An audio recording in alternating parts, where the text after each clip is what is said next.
সত্য গোপন করাটা আল্লাহ নিষেধ করছে। যাই হোক, বিসমিল্লাহির রহমানির রহিম।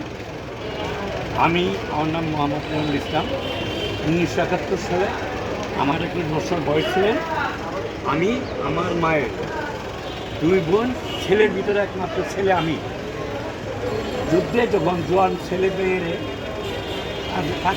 পাকিস্তানিরা ধরে নিয়ে গুলি গুলি মাইরা ফলায় বা দর্শন করে, তখন আমার মা আমাকে বলছিলেন যে নজরুল ইসলাম, তোমার ধরে নিয়ে পাকিস্তানিরা মেরে ফলায়, তুমি হচ্ছে দেশের জন্য আর জাতির জন্য মুক্তিযুদ্ধে চলে যাও।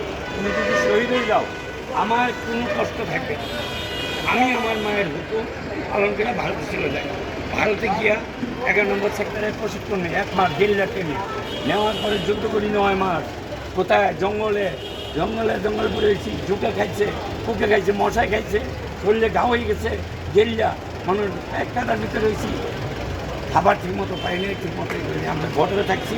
আমাদের অন্যরকম ট্রেনিং ছিল রাত্রেবেলায়। আমরা কোনো ক্যাম্পে থাকতে পারিনি।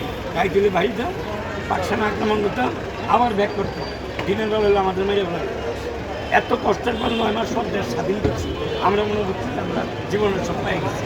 যাই হোক, দেশ যেই চালাবে, আসবে যাবে, আমাদের কাজ আমাদের হলো আমাদের যে আমরা যে 9 মাস যুদ্ধ করলাম, যে বঙ্গবন্ধুর নির্দেশে আমরা যুদ্ধে অংশগ্রহণ যুদ্ধ করলাম। জিয়াউর রহমান বঙ্গবন্ধুর নির্দেশে এই যুদ্ধে ঘোষণা পাঠ করলেন, আর আমরা যুদ্ধে কার্যকারী করলাম, যুদ্ধ করলাম দেশ স্বাধীন। আমাদের ডিউটি শেষ। আমাদের বলছে তোমরা বাইরে ঢুকেছি। আমরা টাকা পয়সা চাই নেই, দমদৌলত কিছু চাই নেই, টেন্ডারবাজি চাই নেই, বিল্ডিং চাই নেই, কিচ্ছু না। কিন্তু আমরা চাইছি সম্মান। আমাদের সেই সম্মান জাতি দিছে কি শ্রেষ্ঠ সংখ্যা। আমরা খুশি।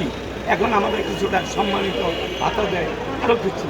আমরা না পাইলেও খুশি, কিন্তু আমাদের সম্মানের উপরে যখন আঘাত আসবে তখন আমাদের সহ্য হবে না। যার জন্য আজকে প্রতিবাদ করছি যে 71 আর 24 যখন উনি এক বলছে, আপনারাই বলেন এটা কি সম্ভব? 9 মাস যুদ্ধ করছে, ওনারা আন্দোলন করছেন। ওনারা তো যুদ্ধ করেন নাই। আমার বাংলাদেশে হয়তো রাষ্ট্র পরিচালনা যারা ভুল করছে, তাদের ভুলের জন্য তাদের বিরুদ্ধে আন্দোলন করতে, সেটা আমরাও করছি। তাদের ভুলের শাস্তি হোক, কিন্তু ওই ভুলের আন্দোলনকারীদের যদি এই 9 মাস যোদ্ধাদের সাথে বলে যে এরাও যোদ্ধা একই সমান, তাইলে আমাদেরকে শুরু করা হবে। আর কাজে আমি প্রতিবাদ করছি, তারা আন্দোলনকারী, তারা কোনো মুক্তিযোদ্ধা না। এই কথাটাই আপনারা হয়তো বুঝতে চাইছেন, বাইরেই আমি বলছি। এর জন্য যদি আমার কোনো ভুল হয়ে থাকে এই কথাগুলোর ভিতরে, তাহলে আমি ক্ষমা চাই। কিন্তু আমি আমার সত্য প্রতিকার আমি প্রতিবাদ করছি।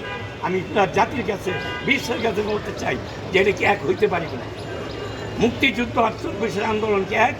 যদি হয়ে থাকে তাহলে আমার ভুল হবে। আর না হয় তাহলে যারা বলে তারা যদি ভুল কথা না বলে, আমি তাদের কাছে বলবো, অনুরোধ করবো যে এই ধরনের ভুল কথা বলবেন। আন্দোলনের সাথে আমরাও আছি, থাকবো। যে মনে হয় দেশ চালাবো তার সাথে থাকবো। এই বলেই আমি আমার কথা বলছি। আসসালামু আলাইকুম, আল্লাহ হাফিজ।